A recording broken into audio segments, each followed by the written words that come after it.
Olá, tudo bem? Vamos dar continuidade aqui à nossa aula do Novo Convertido.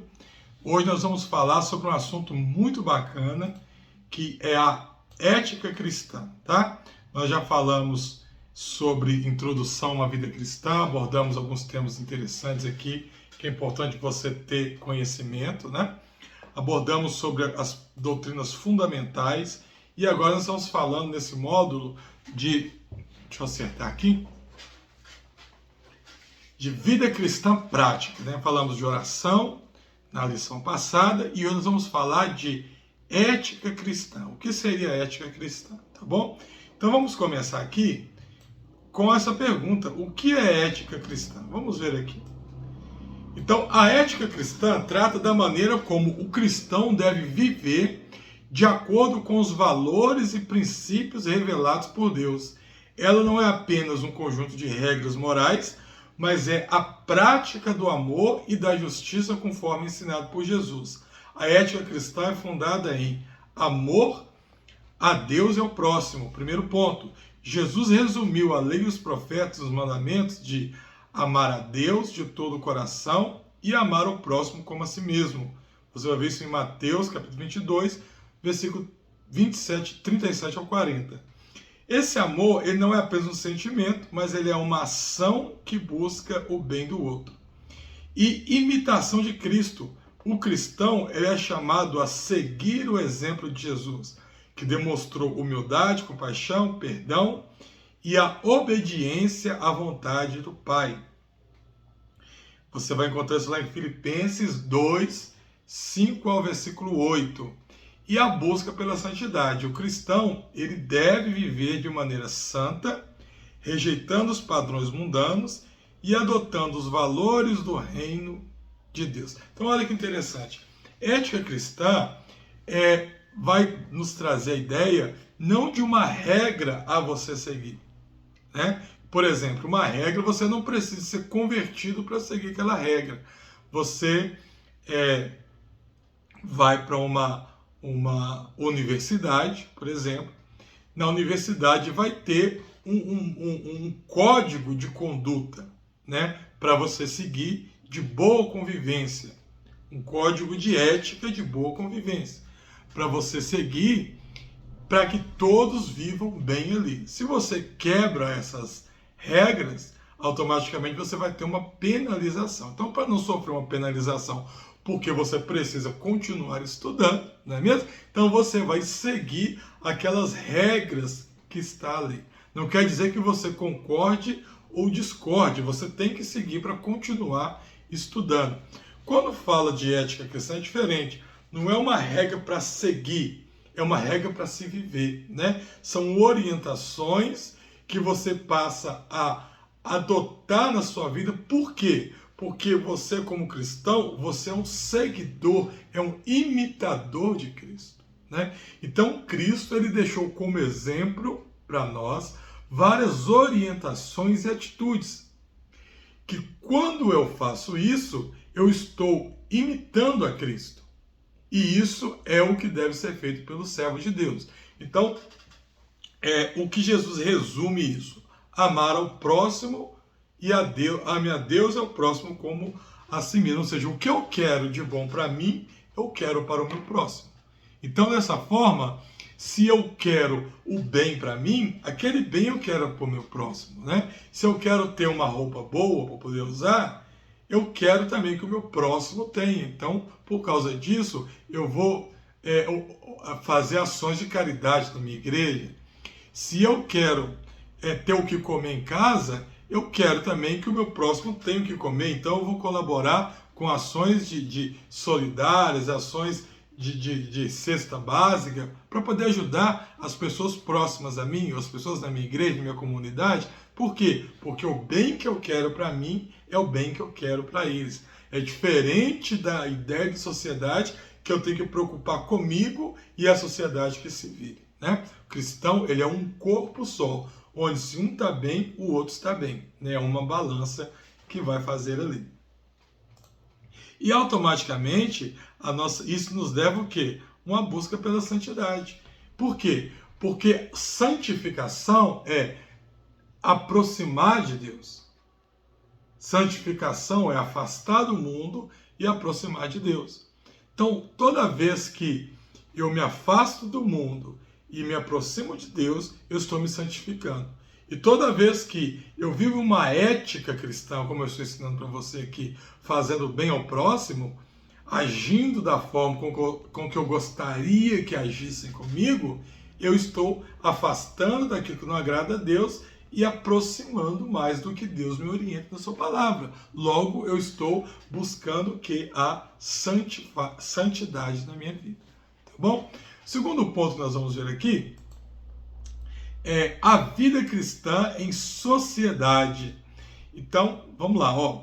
Viver de acordo com a ética cristã implica aplicar os ensinamentos de Jesus no dia a dia, em todas as áreas da vida, incluindo o trabalho, a família, as amizades, as interações sociais, né? Então, alguns princípios práticos incluem honestidade e integridade. O cristão, ele deve ser sincero e honesto em todas as relações. Jesus nos ensina a sermos fiéis no pouco para que possamos ser fiéis no muito. Lucas 16:10. Vamos ler esse versículo lá? Lucas 16. Só um pouquinho, estou procurando aqui. Lucas 16, versículo 10. Olha que interessante. Se você tiver com sua Bíblia, leia aí também. Aí você vai encontrar lá assim, ó. Quem é fiel no mínimo, também é fiel no muito.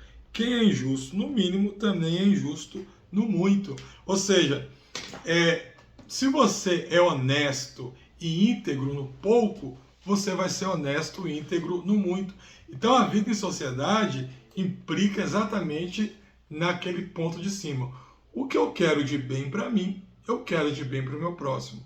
Se então eu vivo uma vida em sociedade onde eu me contento com aquilo que eu tenho, buscando crescer, angariar sempre mais dentro da minha honestidade, sendo justo com aquilo que eu estou buscando conquistar, automaticamente Deus vai prosperar na minha vida, e do mesmo jeito que eu for fiel no pouco, eu vou ser fiel no muito. Isso é ser fiel no pouco, ser fiel no muito. Às vezes tem pessoas que chegam na igreja e esquecem que estão no ambiente cristão e agora começam a usar de artimanhas para poder crescer, extorquindo em dízimo, extorquindo em dinheiro das pessoas, para crescer, né, seja como pregador, como pessoa importante, e esquecem. Ou seja, então, quando tinha nada, era servo de Deus, quando tem muito, esquece das pessoas, tá bom? Perdão e reconciliação. O cristão, ele é chamado a perdoar aqueles que ofendem, seguindo o exemplo de Cristo, que perdoou mesmo aqueles que o crucificaram. Você vai ver isso lá em Mateus 6, do versículo 14 e 15. Não buscar vingança, mas promover a paz. Por que a palavra nos ensina a perdoar e reconciliar? Sabe por quê? Porque o nosso coração depende disso.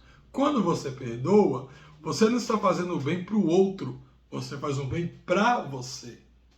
Quando você exerce o perdão, o que acontece? Aquele peso que estava no seu coração, ele vai sair. Automaticamente, você vai ter mais espaço no coração para acumular coisas boas e buscar mais a presença de Deus, tá? Justiça e igualdade. A justiça é uma demanda essencial da ética cristã. O cristão deve lutar pela equidade, defender os oprimidos, tal como a Bíblia nos ensina a fazer justiça, amar a misericórdia e andar humildemente com Deus. Miqueias 6:8. Miqueias, lá no finalzinho da Bíblia, do Novo Testamento, Velho Testamento, 6, versículo 8.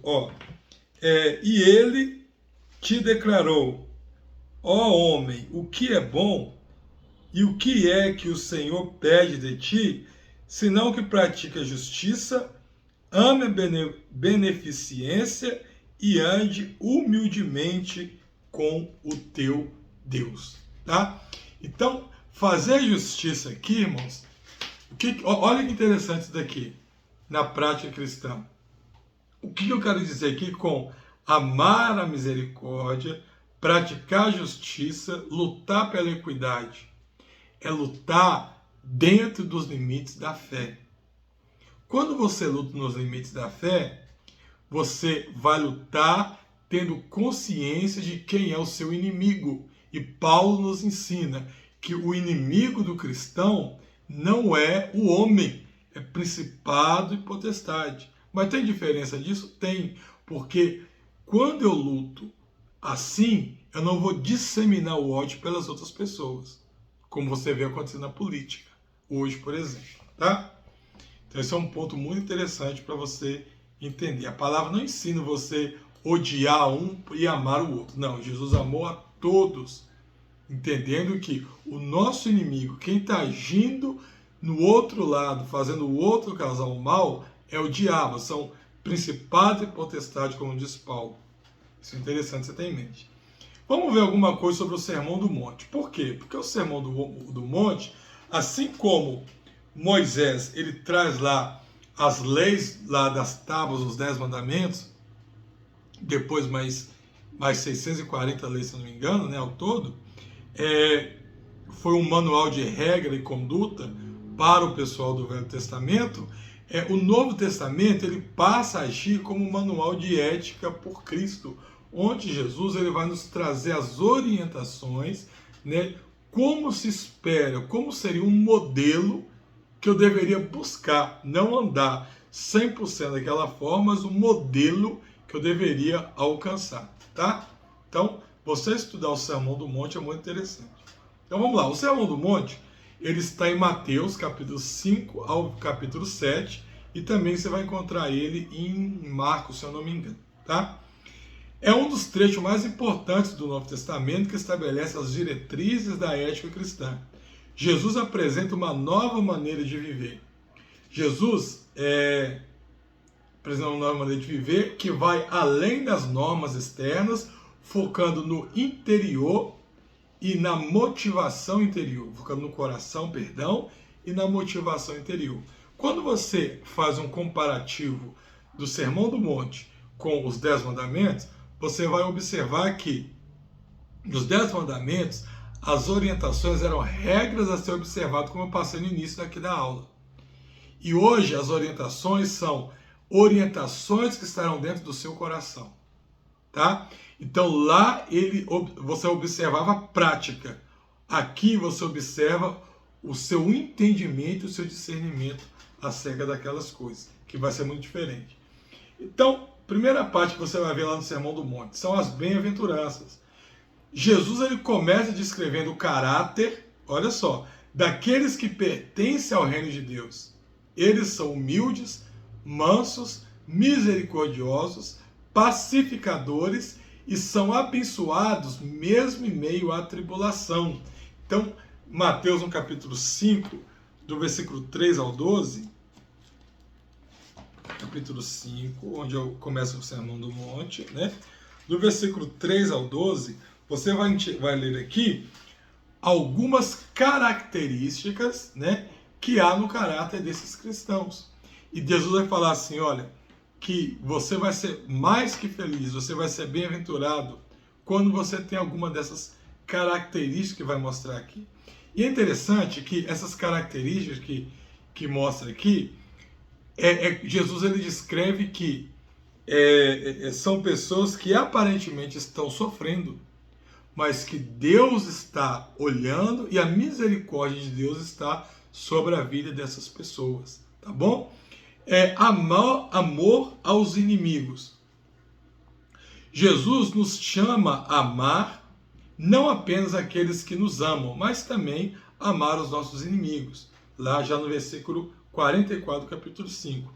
Isso demonstra a ética radical do reino de Deus, baseada no amor incondicional de Deus. Então, primeiro, eu tenho que entender aqui que Jesus ele vai destacar como qualidades para nós, né? Como nós colocamos aqui, humildade, mansidão, misericordioso, pacificadores, né?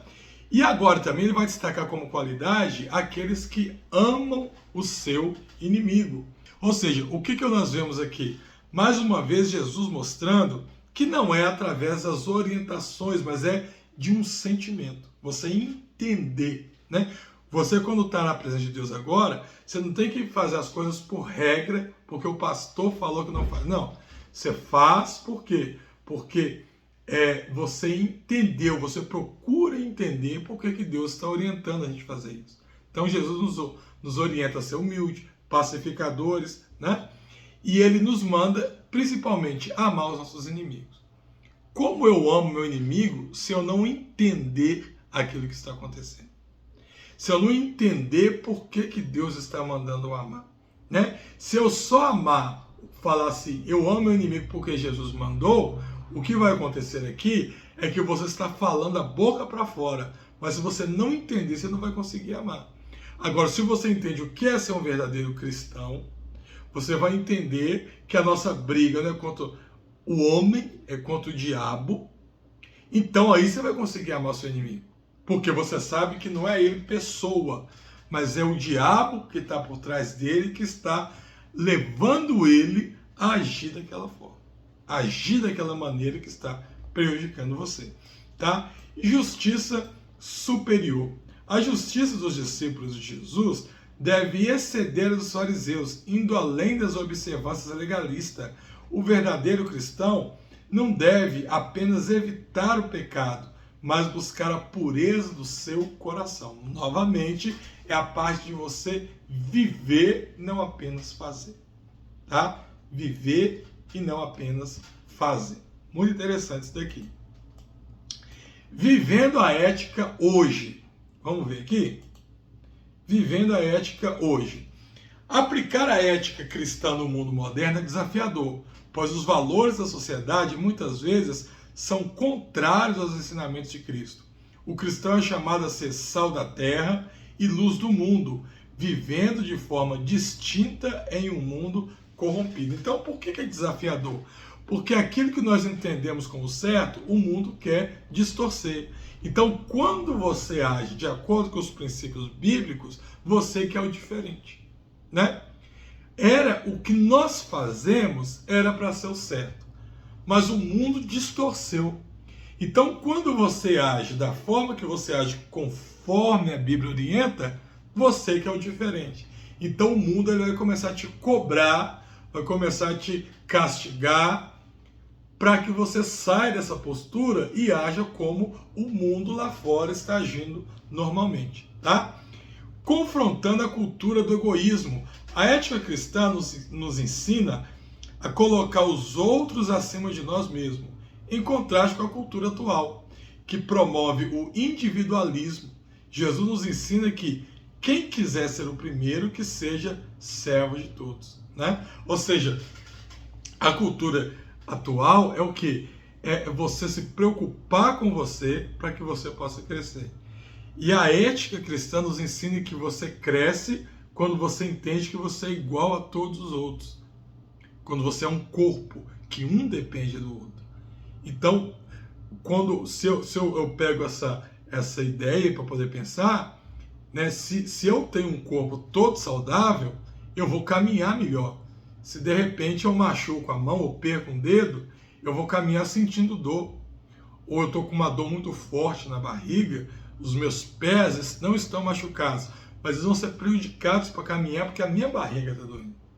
E é isso que Jesus nos ensina, que nós somos um corpo em Cristo, onde eu me preocupo com o outro, eu me preocupando com o outro, esse corpo está em equilíbrio para caminhar, né?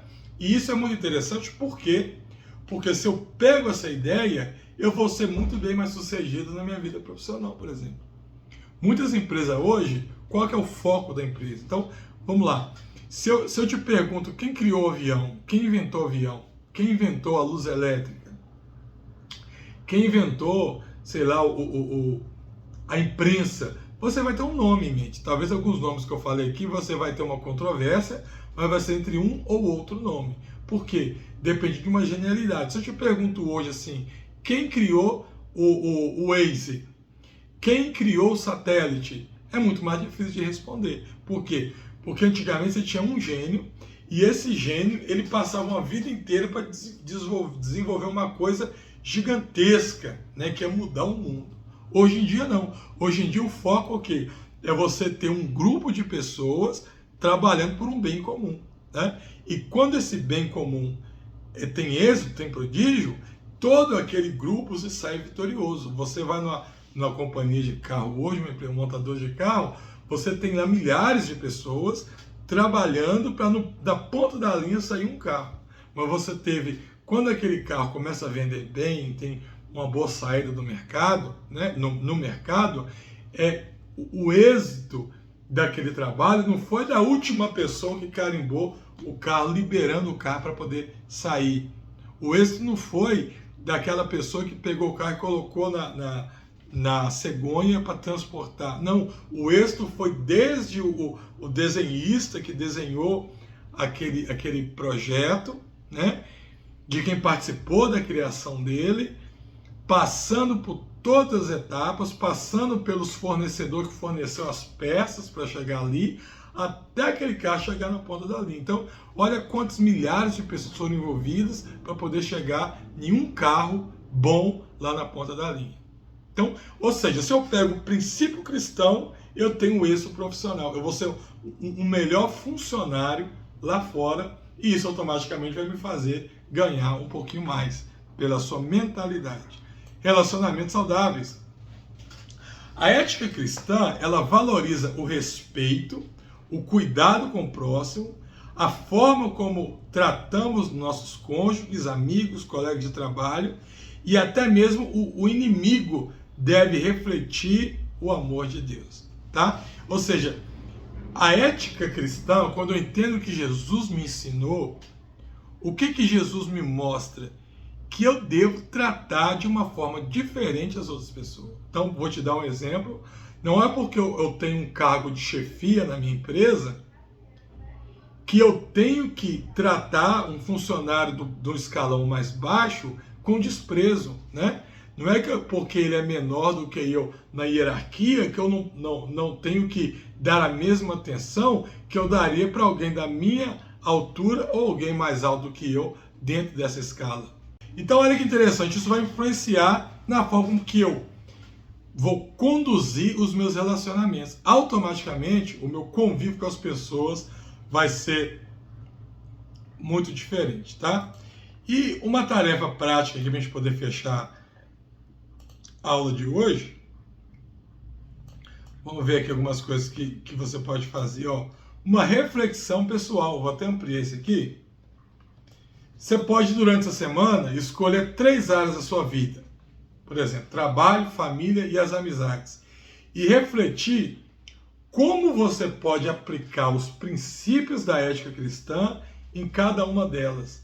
Você escreva lá no seu devocional, no seu diário, o que mudou na sua atitude, no seu comportamento. Lembra que eu dei um exemplo aqui, por exemplo, de um chefe que tem um cargo maior e trata com desprezo, às vezes, ou até desdém, né? Quem está abaixo dele. Se eu tenho essa visão da ética cristã, eu vou tratar essa pessoa com equidade. É diferente de igualdade, né? Vou tratá-la com equidade. Então, pega esses 3 exemplos, faça a reflexão, anota, você vai ver como que isso, sendo aplicado, pode mudar muito, muito a sua vida. Então, o que nós estamos observando aqui? Que ser cristão não é apenas você aceitar a Jesus, mas é aplicar muitas coisas que você vai ir aprendendo na Bíblia na sua vida. É isso que vai fazer você ser uma pessoa diferente. Não é só ir na igreja no domingo à noite, tá? E na próxima lição nós vamos falar sobre a importância da comunhão. E a gente vai fechar o módulo de vida prática. A gente falou de oração, falou de conduta, né, da ética cristã, e nós vamos falar sobre comunhão, fechando assim essa parte da vida cristã prática. Tá bom? Deus te abençoe. Fique com Deus e até o nosso próximo encontro.